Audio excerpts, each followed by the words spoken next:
আসসালামু আলাইকুম। সবাইকে ঈদের শুভেচ্ছা, কুরবানি ঈদের শুভেচ্ছা রইল। সবাইকে অনেক অনেক শুভেচ্ছা রইল ঈদের। তো বন্ধুরা, আজকে আমি কিছু মরিচের গাছ লাগাবো, কারণ বৃষ্টিপাত হয়েছে বর্ষার সময়। এখন আমার তো বেগুনের গাছগুলো আছেই, এর ফাঁকে ফাঁকে একটু ফাঁকা হয়েছে। বেগুনের গাছগুলো মানে বয়স হয়ে গেছে, তুলা ফেলতে হবে। তাই আবার ভাবলাম যে মরিচের গাছের ফাঁকে ফাঁকে লাগাই দিই। আর এই বর্ষার মধ্যে যে দু একটা করে বেগুন ধরবে, সেটা আবার খাওয়া হবে। তারপরে না বেগুনের গাছ কেটে ফেলাবো। এই বলে আমি মরিচের চারা নিয়ে এসে এই যে লাগাচ্ছি।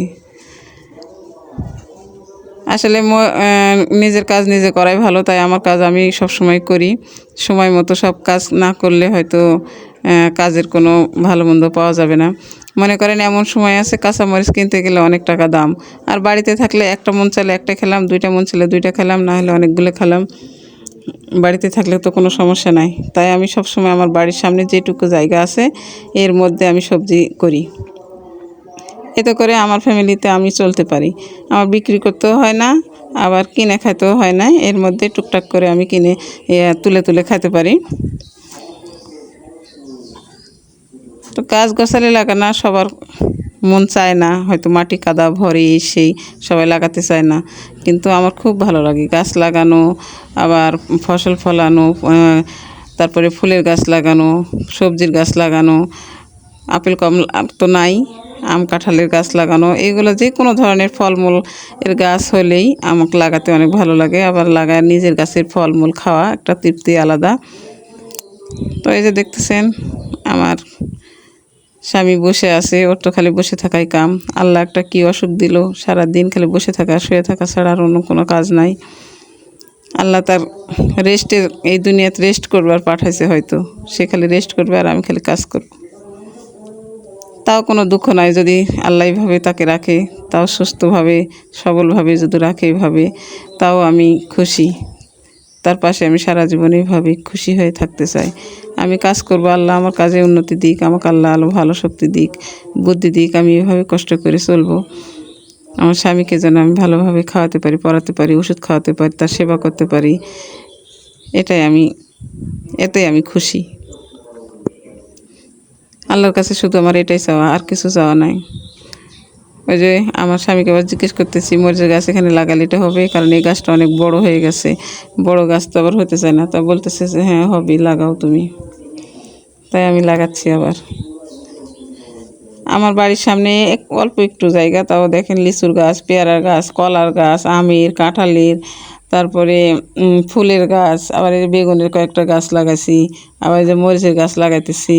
এরকম করে আমি সব সময় গাছগাছালি দু একটা করে লাগাতে থাকি। এগুলোর থেকে যে ফল পাই এটাই আমরা খাই। আমি আর কিনে খেতে পারিও না, কিনতে বাজারে যাওয়াও লাগে না।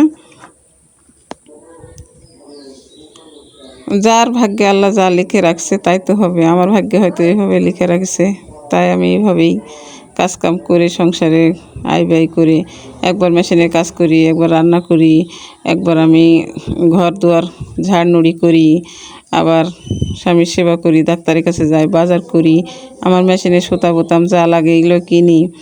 এভাবেই আমার দিন কখন চলে যায়, সময় কখন কাটা যায় আমি টেরই পাই না। অনেক মানুষ আছে, সে অনেকে গল্প করে, বসে থাকে এখানে ওখানে যায়, এর বাড়ি ওর বাড়ি বসে থাকে। আমার কিন্তু সেটা হয় না। আমি সারাদিন টুকটাক করেই কাজ করতেই থাকি, কিছু না কিছু কাজ করি। যেহেতু আমার সংসারে তিনটা মানুষের পেট আছে, তিন মানুষেরই পেটের জোগাড় আমাকেই করতে হয়। তাই আমার বসে থাকলে তো চলবে না। যা নুন ভাত হয় প্রতিদিনই তো আমাকে এটা জোটাতে হবে। আমার মাথার মধ্যে এটাই শুধু সবসময় থাকে যে আমি কিভাবে আমার স্বামী সন্তান আমি পেট ভরে খেয়ে বেঁচে থাকবো, সেই চিন্তাই করি। তো বন্ধুরা, তো আমার সংসারের হাবিজাবি কথা অনেক কিছু, দুঃখ সুখের কথা অনেক কিছু সবসময় আপনাদের সাথে শেয়ার করি। তো আমার জন্য অবশ্যই আপনারা দোয়া করবেন, আর আমার এই চ্যানেলে একটা সাবস্ক্রাইব করে দিবেন। দেখতেছেন তো আমার স্বামী কতদিন ধরে অসুস্থ, কিছুই করতে পারে না। দেখেন, আজ যেটা ওর করার কথা সেটা আমি করি। এভাবে কি সংসার চালানো যায়? গ্রামের বাড়িতে ক্ষেত কৃষিতে শাক সবজি তুলে, চাল কিনে, ওই ডাক্তারি খরচ কইরা একটা বাচ্চাকে লেখাপড়া শেখা সচ্ছলভাবে কিছুতে চলা যায় না। যেভাবে কষ্ট করে আমরা চলি এরকম